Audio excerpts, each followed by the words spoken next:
नमस्ते दोस्तों।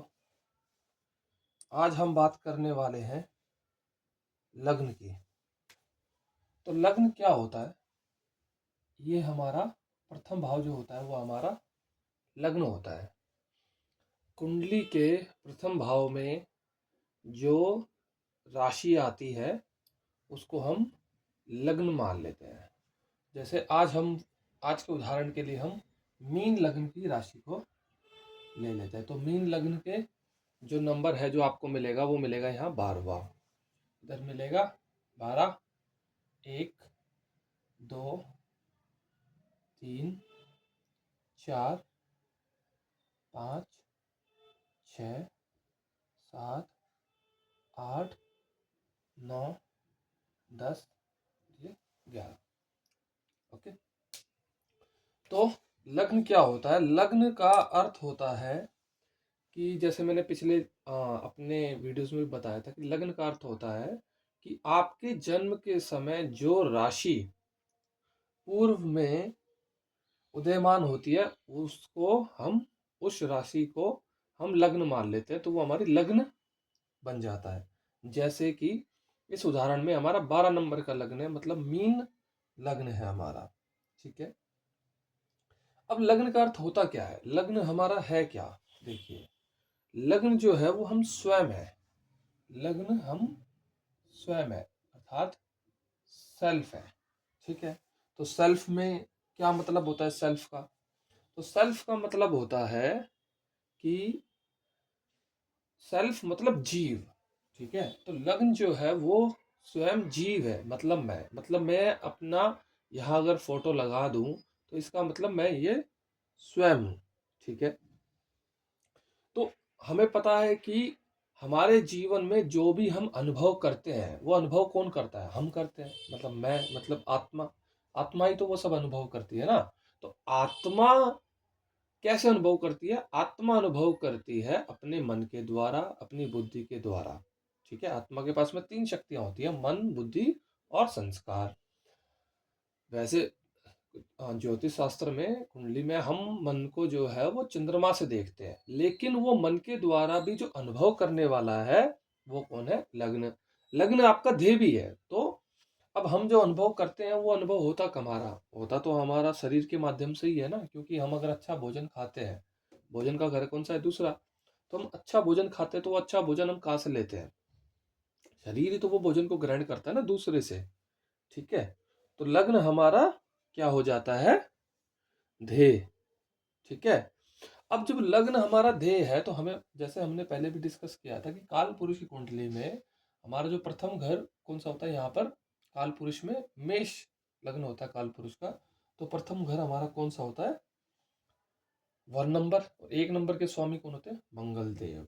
तो मंगल जो है वो काल पुरुष की कुंडली में मंगल जो है वो लग्न के लग्नेश है। लग्नेश का अर्थ होता है कि जैसे यहाँ 12 नंबर लिखा हुआ है, तो 12 नंबर जो राशि है वो राशि किसकी है? वो राशि है गुरुदेव की, जुपिटर की। तो 12 नंबर लग्न के लिए जो स्वामी बनेंगे वो कौन बनेंगे? गुरुदेव बनेंगे। अच्छा। तो काल पुरुष की कुंडली में लग्न में तत्व कौन सा आता है? मंगल है। तो मंगल के लिए कौन सा तत्व आएगा? अग्नि तत्व। इस केस में कौन सा तत्व आ जाएगा? 12 नंबर की राशि हमें पता है कि 4, 8 और 12 ये हमारी जल तत्व की राशियां हैं।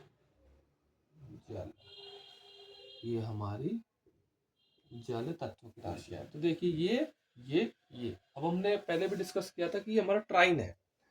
This is our train, right.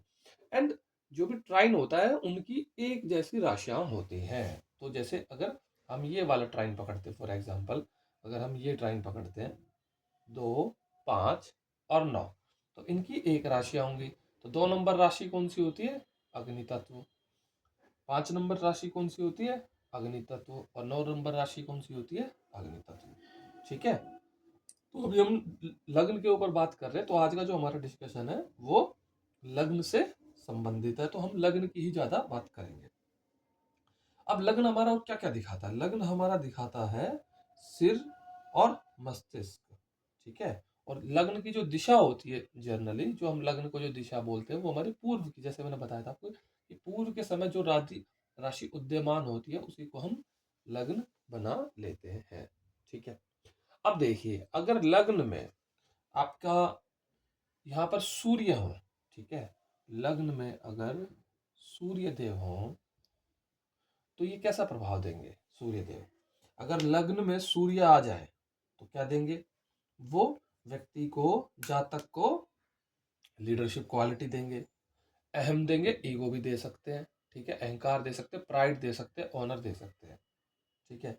अगर लग्न में चंद्रमा स्थित हो तो, अगर लग्न में मून हो तो क्या देंगे बताइए आप? अगर लग्न में मून ग्रह स्थित हो तो वो व्यक्ति को क्या बनाएंगे? संवेदनशील बनाएंगे, ठीक है। व्यक्ति जो है वो भावनात्मक होगा, इमोशनल होगा, सिंपैथी रखेगा वो दूसरों से। अगर इसी लग्न में मैं मानता हूं कि मंगल देव बैठ जाए, मार्स बैठ जाए, तो क्या करेंगे? ठीक है, अभी अभी हम मीन पर्टिकुलर मीन लग्न के लिए बात नहीं कर रहे, अभी हम जेनरिक बात कर रहे हैं। फिर मैं आपको बताऊंगा अगर मीन लग्न में चंद्रमा बैठ जाए तो, मीन लग्न क्या है? जल राशि है, और जल राशि में अगर चंद्रमा आ जाए तो ये और भावुकता को बढ़ा देगी। तो जो जातक होगा वो अत्यंत भावुक प्रवृत्ति का होगा, ठीक है। पर अगर मीन लग्न, अभी आप मान लीजिए कि सिर्फ अगर प्लेनेट की पोजीशन देखिए, अगर लग्न में मंगल बैठा हो तो जेनरिक बातें चल रही है, लग्न में अगर मंगल होता है तो व्यक्ति जो है वो साहसी होता है, और क्या हो सकता है? क्रोधी भी हो सकता है, ठीक है। लग्न में अगर मरकरी बैठ जाए, बुध देव बैठ जाए, तो व्यक्ति कैसा होगा? जातक कैसा होगा? वो इंटेलेक्चुअल होगा, ठीक है। अगर मैं यहाँ पर बुध देव को बैठा दूं तो व्यक्ति कैसा होगा? इंटेलेक्चुअल होगा। अगर यहीं जुपिटर भी बैठ जाए, ठीक है, मतलब मरकरी ना हो और सिर्फ जुपिटर हो, तो व्यक्ति कैसा होगा? कैसा होगा बताइए? नैतिक होगा। व्यक्ति जो होगा वो मॉरल्स की बात करेगा, उसकी बातों में मोरालिटी होगी, उसकी शब्दों में, उसके व्यवहार में, कर्म में मोरालिटी होगी। अच्छा, अगर यहीं शुक्र देव बैठ जाए तो, अगर यहीं पर ही वीनस लग्न में बैठ जाए तो कैसा होगा बताइए आप? अगर वीनस बैठे तो व्यक्ति कैसा होगा? आकर्षक होगा, है ना, सौम्य स्वभाव का होगा। क्यों होगा?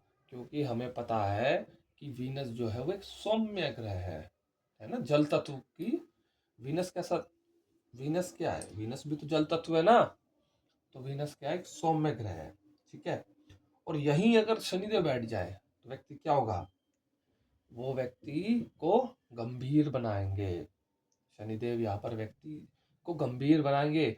अगर वो शनिदेव पाप प्रभाव से एफ्लिकेटेड है, मान लीजिए शनिदेव के ऊपर में मंगल देव की दृष्टि आ रही है, राहु केतु की दृष्टि आ रही है, तो वो व्यक्ति को क्या बनाएंगे? व्यक्ति को आलस्य बना सकते हैं, कामचोर भी बना सकते हैं, उसके अंदर मोटापा भी ला सकते हैं, और उसको स्लो भी बना सकते हैं। पर वही अगर शनिदेव जो है वो अपनी मित्र की राशि में बैठे हुए हैं और शुभ, जैसे कि बृहस्पति से या शुक्रदेव से या क्या बोलते हैं, बुध मरकरी से अगर वो एस्पेक्ट है, तो वो व्यक्ति को कर्मठ बनाएंगे, ठीक है। अगर यहीं पर ही राहु बैठे हो तो, चलिए आप बताइए, अगर राहु बैठे हो तो कैसा प्रभाव देंगे, और केतु बैठे हो तो कैसा प्रभाव देंगे? ये दोनों ग्रह तो एक जगह बैठ नहीं सकते, क्योंकि हमें पता है कि राहु अगर यहाँ बैठे तो केतु यहाँ होंगे, केतु यहाँ है तो राहु यहाँ होंगे, क्योंकि ये 180 डिग्री अपार्ट होते हैं। बट राहु अगर बैठे हो तो कैसे देंगे? तो राहु अगर बैठे हैं तो ये व्यक्ति को पहचान का संकट दे सकते हैं। क्यों दे सकते हैं? राहु, हमें पता है राहु क्या है, राहु छाया ग्रह है। राहु जो है, जो नहीं है वही राहु है, जो नहीं है वही राहु का अर्थ क्या हुआ? कि राहु हमें क्या दिखाते हैं? राहु वो भूख है जो तृप्त नहीं हो सकती, क्योंकि राहु के पास में सिर्फ सरसर है। आपको पता है ना कि राहु जो है वो सिर्फ हेड है ना। ये हमारे राहु देव है, ठीक है, और इनका नीचे का कुछ नहीं है। तो ये सिर्फ भूख है, it's a hunger only, right. तो अब ये, अगर ये जो भूख है ये गलत दिशा में चली जाए, जो कि ऐसा होता ही है, राहु जो है वो नेचुरल मैलेफिक प्लैनेट है, तो ये क्या होता है कि व्यक्ति को, पहले तो अगर लग्न में राहु बैठा हुआ तो व्यक्ति क्या करेगा? सिर्फ अपनी ही बात करेगा, और बातें भी कैसी होंगी? जो किसी को समझ में नहीं आएंगी। दूसरा वो क्या है कि वो पहचान का संकट दे सकता है। और अगर केतु यहाँ पर बैठे हुए हों, ठीक है, यहाँ पर अगर केतु महाराज हों, अब केतु महाराज क्या है? केतु महाराज आप लोगों को पता है केतु महाराज क्या है? केतु महाराज ये है ना, ये ये केतु महाराज है। इनके पास में क्या नहीं है? इनके पास सर नहीं है, तो ये सिर्फ पैर है। तो केतु महाराज क्या है? सिर्फ पैर है, इनके पास बुद्धि नहीं है। तो ये जहां जाते हैं, जहां बैठते हैं, वहां पर ये सेपरेशन कट देते हैं। ठीक है, सेपरेशन क्रिएट करते हैं। तो केतु महाराज क्या करते हैं? सेपरेशन। तो ये जहां जाएंगे वहीं सेपरेशन दे देंगे। तो केतु महाराज के एक हाथ में क्या है? एक हाथ में इनके है क्या? एक हाथ में इनके है तलवार, और दूसरे हाथ में क्या है? दूसरे हाथ में है मशाल। तो ये जहां जाते हैं वहां काटते हैं और जलाते हैं। दूसरे शब्दों में केतु महाराज को मैं क्या बोलता हूँ? केतु महाराज है हनुमान जी की पूंछ। राहु क्या है? राहु है रावण। तो रावण ने तो लंका जलवाई ना। राहु रूपक रावण ने हनुमान जी को उकसाया, उनको बंधक बनाया, उनको विवश किया लंका जलाने के लिए। तो उन्होंने लंका को जला दिया। तो केतु क्या है? केतु है पूंछ। ठीक है, अब देखिए, अगर इस पे से, इस लग्न पे से, इस लग्न पे जब भी गोचर होगा, किसका गोचर होगा? अगर लग्न पे से गोचर होता है गुरु जी का, मतलब जुपिटर का, तो लग्न पे से जब भी गुरु गोचर करेंगे तो व्यक्ति जो है उसमें आत्मविश्वास बढ़ेगा व्यक्ति का, और एक्सपेंशन होगा। एक्सपेंशन किस चीज का हो सकता है? अब लग्न का एक्सपेंशन हो रहा है। लग्न मतलब शरीर से आप मत लीजिए, मतलब व्यक्तित्व के, उसके व्यक्तित्व का एक्सपेंशन हो रहा है, तो वो उसके कर्म क्षेत्र में भी रिफ्लेक्ट करेगा, उसके फैमिली में भी रिफ्लेक्ट करेगा, उसके धन में भी रिफ्लेक्ट करेगा, उसके एफर्ट में भी रिफ्लेक्ट करेगा, उसके कंफर्ट में भी रिफ्लेक्ट करेगा, उसकी एजुकेशन में भी रिफ्लेक्ट करेगा, उसके रोग ऋण शत्रु को लड़ने के जो उसके डिसिप्लिन है, जो उसका सेवा भाव है, उसमें भी रिफ्लेक्ट करेगा। उसके पार्टनर के साथ भी उसके संबंध सुधरेंगे, उसकी रिसर्च भी बढ़ेगी, उसका भाग्य भी या धर्म के प्रति उसका जो आस्था है वो भी बढ़ेगी, कर्म क्षेत्र में भी वो अच्छा करेगा, और उसको लाभ की प्राप्ति भी अच्छी होगी, और उसकी हानि भी कम होगी। कैसे होगी? जब वो डोनेशन करेगा, इन्वेस्टमेंट करेगा, ट्वेल्थ हाउस क्या इन्वेस्टमेंट का भी तो है ना। तो जब वो इन्वेस्टमेंट करेगा, डोनेशन करेगा, तो उसका हानि भी कम होगी। किसकी हानि कम होगी? सेल्फ की। ठीक है, अगर जब शनि गोचर करेंगे, शनि जब गोचर करेंगे तो व्यक्ति को रिस्पॉन्सिबल बनाने की कोशिश करेंगे, लोड देंगे। बेसिकली शनिदेव क्या है? शनिदेव जो है वो बहुत भारी है, तो वो बेसिकली लॉर्ड है। ठीक है, वजन है। तो शनिदेव जहां पर भी जाते हैं, जहां पर भी बैठते हैं, वहां वजन डाल देते हैं। तो अगर यहाँ शनिदेव बैठेंगे तो क्या करेंगे? वो वजन डाल देंगे, जिम्मेवारी डाल देंगे। ठीक है, अब अगर व्यक्ति जिम्मेवार होगा तो उसको क्या आएगा? आनंद आएगा। अगर जिम्मेवार नहीं होगा तो क्या होगा? वो भागने की कोशिश करेगा। ठीक है ना। और राहु बैठेंगे तो मैंने बताया जैसे कि आइडेंटिटी क्राइसिस डाल देंगे। केतु बैठेंगे तो व्यक्ति जो है सेपरेट हो जाएगा। किससे? खुद से ही। खुद से सेपरेट कैसे होगा व्यक्ति? जब व्यक्ति स्वयं का ना सोचकर सिर्फ औरों का या और सबके लिए या और सब बातों के लिए सोचता है, तो वो खुद से सेपरेट हो जाता है। ठीक है, अगर लग्नेश यहाँ हो तो, लग्नेश यहाँ हो तो व्यक्ति इंडिपेंडेंट होता है। ठीक है, व्यक्ति इंडिपेंडेंट होता है, और स्वयं से जुड़े हुए जो निर्णय है वो स्वयं करता है वो।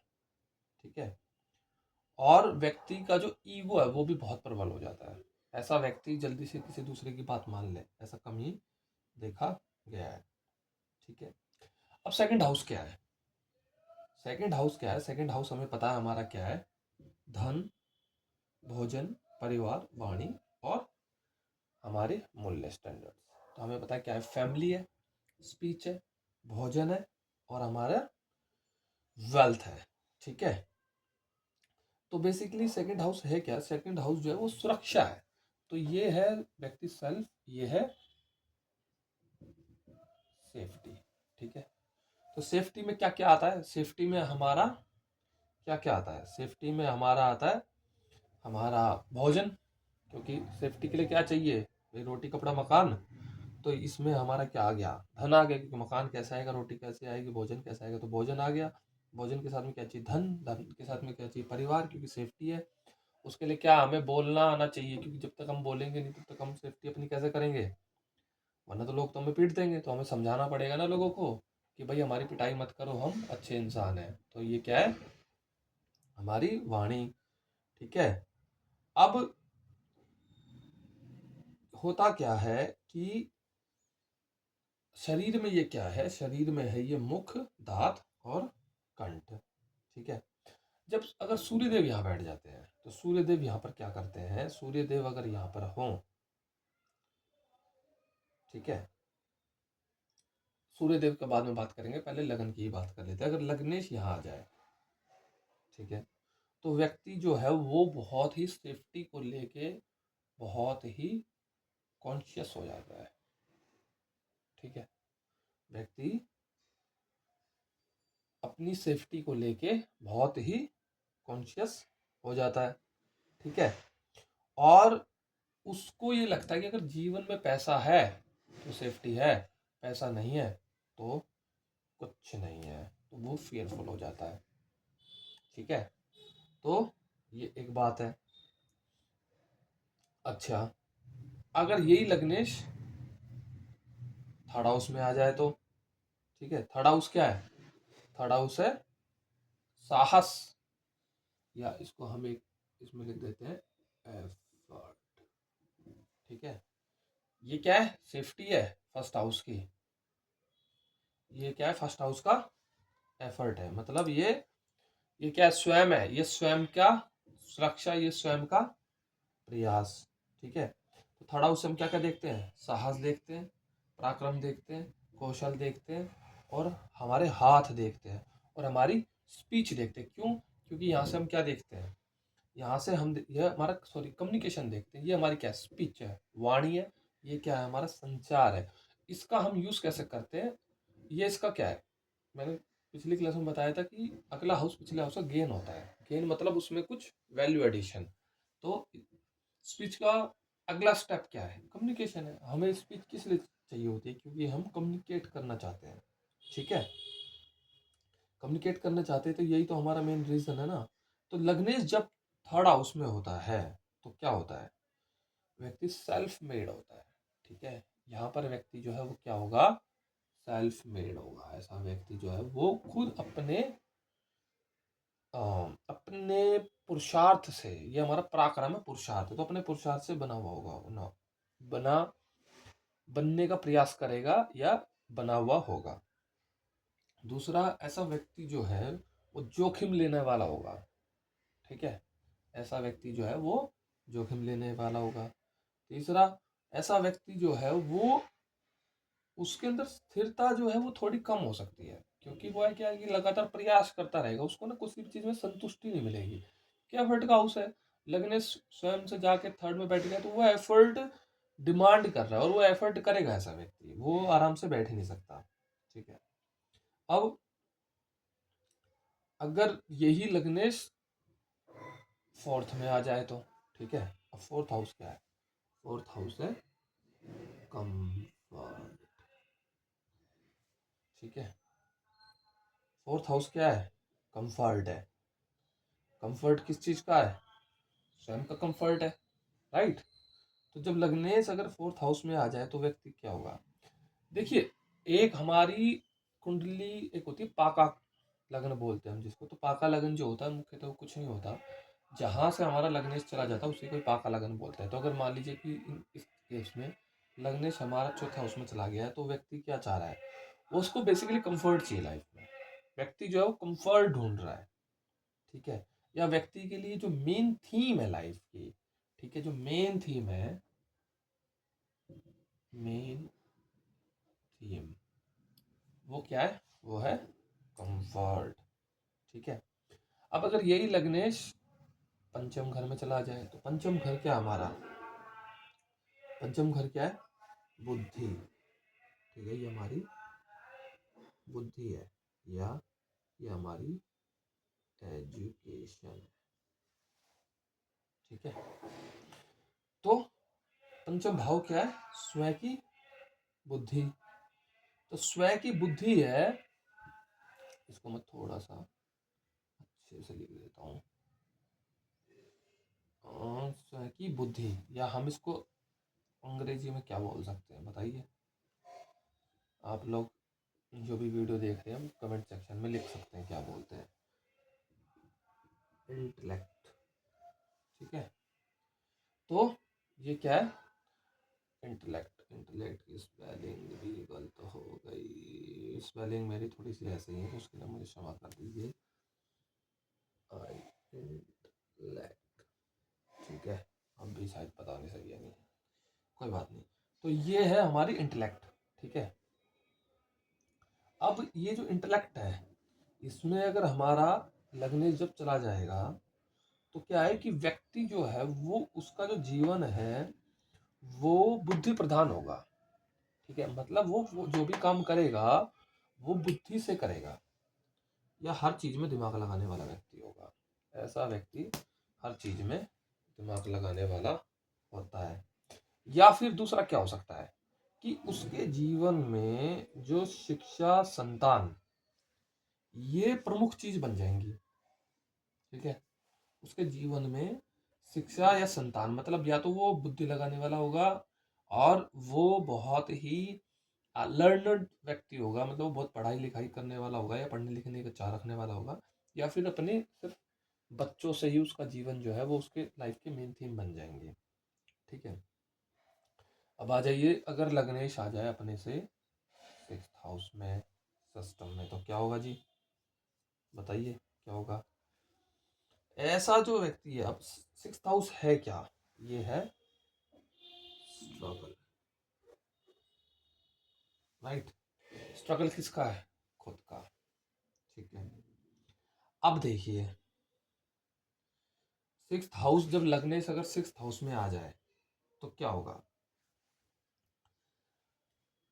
जीवन जो है वो संघर्ष में हो जाएगा।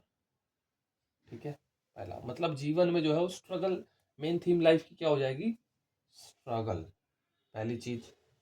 दूसरा मेन दूसरी मेन थीम क्या होगी लाइफ की, अगर ये स्ट्रगल तो रहेगी, अगर ये 6th हाउस बलवान है, बलवान कैसे, जैसे मान लीजिए कि ये 6th हाउस में जो लग्नेश है ये मित्र की राशि में है।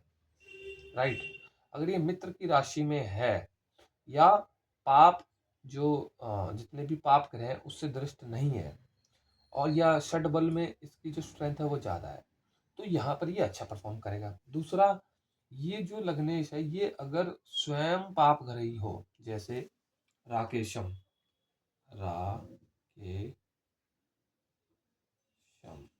ठीक है, राहु, केतु, सैचन और मार्स, अगर राकेशम हो तो भी अच्छा परफॉर्म करेगा। लेकिन अगर ये सॉफ्ट ग्रह है जैसे मरकरी है या जुपिटर है या हमारे वीनस है, तो आपको पता है कि 6th हाउस में वीनस जो होता है काल पुरुष की कुंडली में वो नीच का हो जाता है, तो यहाँ पर ये समस्या में आ जाएगा। अगर अब यही लग्नेश 7th हाउस में हो, तो 7th हाउस क्या है, स्वयं का रिफ्लेक्शन, रिफ्लेक्शन। ठीक है, स्वयं का प्रतिबिंब, रिफ्लेक्शन। तो इस घर से हम क्या क्या देखते हैं, विवाह देखते हैं, साझेदारी देखते हैं, समाज देखते हैं। ठीक है, इसका मतलब क्या होता है कि जीव जो है वो खुद को दूसरों में देखता है, मतलब कि वो संबंध बनाता है, अपनी सामाजिक पहचान बनाता है। और इस ग्रह के कारक तत्व क्या है, शुक्रदेव है, हमें पता है। राशि यहाँ पर कौन सी होती है, जल होती है, और ये हमारे प्राइवेट पार्ट को भी दिखाता है।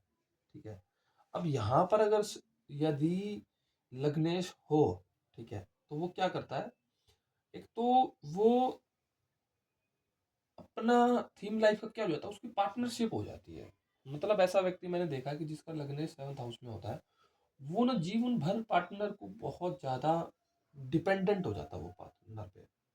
ठीक है, क्योंकि लग्नेश के अपने से सप्तम चला गया, हालांकि वो सप्तम जाके खुद को देखेगा, लग्न को देखेगा, लेकिन वो अपनी जो आइडेंटिटी है उसको रिफ्लेक्ट करता है थ्रू हिज और हर रिलेशनशिप। मतलब वो अपने संबंधों में, जैसे कि ऐसा व्यक्ति ऐसा बोल सकता है कि मैं पता है किसका बेटा हूँ, तो उसकी जो पहचान है वो किसी संबंध से है। मतलब या पता है मैं किसका भाई हूँ, या पता है मेरा बाप कौन है। जो ये बोलते हैं कि मेरा बाप कौन है, तो ये बेसिकली सेवन्थ हाउस वाले, मैं नहीं कह रहा कि उनका लग्नेश सेवन्थ हाउस में ही होगा, हो सकता है कि उनका लग्नेश पहले में ही हो।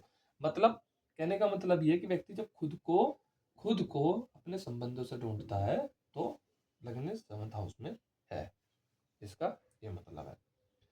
अब एट्थ हाउस पे आ जाते हैं। एट्थ हाउस क्या है? ट्रांसफॉर्मेशन। ठीक है, तो एट्थ हाउस क्या है? ट्रांसफॉर्मेशन। ट्रांसफॉर्मेशन किसका? स्वयं का ट्रांसफॉर्मेशन। तो अब एट्थ हाउस से हम क्या क्या देखते हैं, आप लोगों को पता है कि एट्थ हाउस से हम अचानक घटनाएं, है ना, हम अचानक घटनाएं देखते हैं एट्थ हाउस से। एट्थ हाउस से और हम क्या देखते हैं? सीक्रेसी का हाउस है ये, और एज का हाउस है। ठीक है, तो ये हाउस क्या करता है? ये ना जीवन में को आदमी को तोड़ के बदलता है। इस हाउस की खासियत ये है, एट्थ हाउस जो है वो व्यक्ति को तोड़कर बदलता है। मतलब वो पहले व्यक्ति को तोड़ेगा और फिर बदलेगा, और लाइफ की जो सीक्रेट है वो उसको बताएगा। ठीक है, अब अगर लग्नेश यहाँ पर आ जाए एट्थ में, लग्नेश अगर एट्थ में आ जाए तो वो क्या करेगा? लग्नेश अगर एट्थ में आ गया तो सबसे पहले वो क्या करेगा? वो आपको क्या करेगा? जीवन ही अस्थिर कर देगा, क्योंकि वो जीवन में सडन इवेंट लाएगा। अब व्यक्ति को समझ में ही नहीं आएगा कि यार मैं क्या, मेरे जीवन में क्या हो रहा है। एकदम से उसके जीवन में कुछ भी हो जाएगा। और क्या करेगा वो? दूसरा, वो जीवन में ऐसा व्यक्ति जो है वो सीक्रेसी भी मेंटेन रख सकता है, वो सीक्रेट भी हो सकता है, या फिर वो बहुत ही डिटेल ओरिएंटेड भी हो सकता है। ऐसे व्यक्ति देखे गए हैं कि बहुत ही डिटेल ओरिएंटेड भी होते हैं, या बहुत ही हर चीज को, वो किसी भी चीज की सीक्रेसी में या बहुत ही उसकी डेप्थ में जाने वाले व्यक्ति ऐसे होते हैं जब लग्नेश हमारा एट्थ हाउस में आता है। तो अब नाइन्थ हाउस क्या है? नाइन्थ हाउस है हमारा फेट, अर्थात भाग्य है। ठीक है, तो ये जब नाइन्थ हाउस में हमारा लग्नेश आ जाए तो नाइन्थ हाउस में हम क्या क्या देखते हैं? धर्म, क्योंकि धर्म और भाग्य की जो धार्मिक नहीं होगा, धार्मिक से मतलब हिंदू मुसलमान नहीं, धर्म से मतलब जो हमारा धर्म है। धर्म का अर्थ है कि शुड, कि जो हमें करना चाहिए वही धर्म है। तो जो करने लायक काम है वही धर्म है। तो जो हम करते हैं, जो हमें, जैसे हम एक मानव है तो मानव का धर्म क्या है? कि दया, प्रेम, सुख, शांति, पवित्रता, आनंद, ये हमारा धर्म है ना। और यहीं से हम गुरु को भी देखते हैं और यहीं से हम पिता को भी देखते हैं। ठीक है, यहीं से हमें दैवीय सहायता भी मिलती है। ठीक है, तो अब अगर यहाँ पर अगर लग्नेश हमारा आ जाए, ठीक है, तो क्या होगा? होगा क्या कि हमारा जो जीवन है वो भाग्य हमारे जीवन को सपोर्ट करेगा। क्योंकि देखिए, मैंने आपको बताया था कि ये जो भी 6 8 का एक्सिस होता है, 6 8 एक्सिस, इसको अच्छा नहीं माना जाता। ठीक है, हमें पता है कि कुंडली का छठा भाव जो होता है वो स्ट्रगल का होता है, और आठवां जो है वो ट्रांसफॉर्मेशन का। और ट्रांसफॉर्मेशन भी आसान तो है नहीं, मर के ही, आपको पता ही हमारी डेथ भी है ना। ये हमारी डेथ है, ये हमारा फूड है, और ये हमारा बर्थ है। ठीक है, तो ये हमारी डेथ भी है। तो नाइन्थ से लेकिन क्या होता है कि जब वो अपने से नाइन जाता है, तो देखिए 1 2 3 4 5, तो ये खुद से पंचम हो गया ना। तो ये 1 5 9 का ट्राइन हो गया, इसे बहुत ही शुभ ट्राइन माना जाता है। तो व्यक्ति जिसका नाइन्थ हाउस में लगन होता है, तो ऐसा माना जाता है कि व्यक्ति को भाग्य का समर्थन मिलेगा। अब अगर यहीं पर ही व्यक्ति का 10वें भाव में लग्नेश आ जाए, तो 10वां भाव क्या है? कर्म। सबसे इंपॉर्टेंट तो कर्म ही है ना भाई। अगर कर्म ही ठीक नहीं होगा तो कैसे काम चलेगा? चलेगा? नहीं चलेगा। तो कर्म में क्या करना है? यहाँ से हम क्या क्या देखते हैं? अब कर्म जब हम करेंगे तभी तो हमें पद मिलेगा, प्रतिष्ठा मिलेगी, है ना। तो ये हमारी पहचान भी है, राइट। अब यहाँ पर जब व्यक्ति का अगर लग्नेश आ जाए, किसी का लग्नेश कर्म में आ जाए, तो वो एक, देखिए यहाँ से तो वो 10 चला गया, 1 2 3 4, यहाँ से 4 चला गया, ठीक है ना। तो ये संबंध भी अच्छा माना जाता है। सबसे खराब संबंध कौन सा माना जाएगा? 8th का और 6th का। देखिए खराब तो कोई नहीं होते, अगर व्यक्ति का वो सेवा करे तो ये 6th बहुत अच्छा है। व्यक्ति अगर आध्यात्मिक हो तो ये 8th बहुत अच्छा है ना। तो अगर ये लग्नेश कर्म में चले तो व्यक्ति जो है वो कर्म प्रधान जीवन होगा। ऐसे व्यक्ति का मतलब व्यक्ति के लिए जो कर्म है, उसकी जो मेन थीम है, लाइफ थीम, वो बहुत ही इम्पोर्टेंट हो जाएगी, ठीक है। लाइफ थीम जो है वो बहुत इम्पोर्टेंट हो जाएगी। कौन सी? कर्म की। आपने सुना होगा ना, जो लोग कहते हैं कि मेरा मेरा कर्म ही मेरी पहचान है, मेरा प्रोफेशन ही मेरी पहचान, वो यही लोग होते हैं, ठीक है, जिनका लग्नेश कर्म उसमें आ जाता है। अब आते हम 11th हाउस पे। 11th हाउस क्या है? ये है लाभ या प्राप्ति, ठीक है। तो प्राप्ति किसकी? स्वयं की। तो यहाँ पर हम क्या देखते हैं कि जो हमारी इच्छाएं हैं, हमारी आय भी हम यहाँ से देखते हैं, क्योंकि अगर आय होगी तभी तो हमें प्राप्ति मिलेगी ना। तो हमारी आय इस भाव से देखी जाती है। तो अगर यहाँ पर लग्नेश हो तो हमें क्या बताएगा कि व्यक्ति जो है वो बहुत ही लक्ष्य केंद्रित जीवन होगा उसका, क्योंकि ये लक्ष्य भी है, ठीक है। तो अगर लग्नेश जब खुद से 11th चला जाता है, अपने 11th हाउस में चला जाता है, तो व्यक्ति जो है वो बहुत ही क्या हो जाता है? क्या हो जाता है बताइए? व्यक्ति बहुत ही लक्ष्य केंद्रित हो जाता है। उसके बाद आ जाइए 12th हाउस में। 12th हाउस क्या है? 12th हाउस क्या है? हानि, त्याग, लॉस। किसका? स्वयं का, सेल्फ का, ठीक है। मृत्यु का घर ये नहीं है, ये मृत्यु का घर ही है, ऐसे व्यक्त चलता है, ये मृत्यु है, यहाँ पर मोक्ष है ये, ठीक है। तो जीव यहाँ पर सब छोड़ देता है। तो जीव यहाँ क्या करता है? एकांत का भी भाव घर है ये, ठीक है।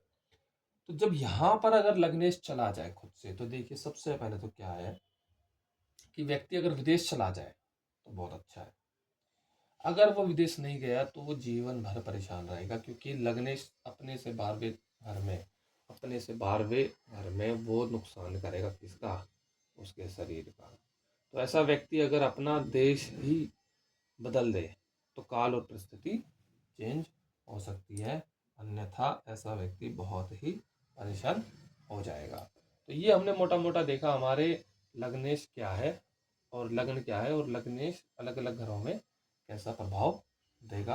अगर आपको हमारी वीडियो अच्छी लगी हो तो वीडियो को लाइक कर सकते हैं, चैनल को सब्सक्राइब कर सकते हैं। ओम नमः शिवाय। आप खुश रहें, यही हमारी शिव परमात्मा से हमारी शुभकामनाएं और उनसे प्रार्थना है। ओम नमः शिवाय।